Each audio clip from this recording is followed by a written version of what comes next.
we're bringing this up a lot earlier than we normally would. Call it an experiment. But we do have a change that's coming soon. That's done and essentially ready. And let's go ahead and announce it. There's a perk that a lot of people like to talk about called Decisive Strike. So we have a change coming up for that, not in the mid chapter, but in the chapter after that. So not next week, but the next thing that comes out after that is going to be the Decisive Strike change. We've talked about this perk a lot internally. There were a lot of different options we felt to assuage some of the frustrations that people feel about the perk. The direction we went with was disabling the ability if the survivor does actions that advance their objectives, essentially.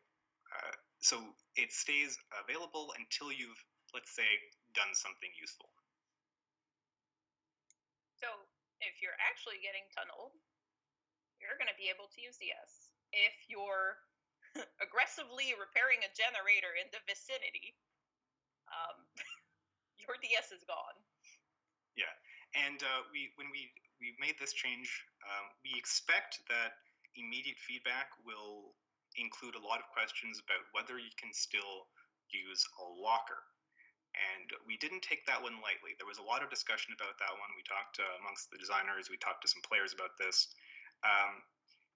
And we decided that we were going to keep the locker behavior the way it is for now.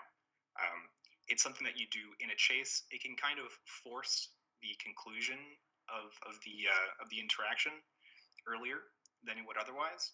And for right now, we think it's okay to stay. This is another thing you can give us feedback about if you disagree. We are going to be reading about these perk changes, I think,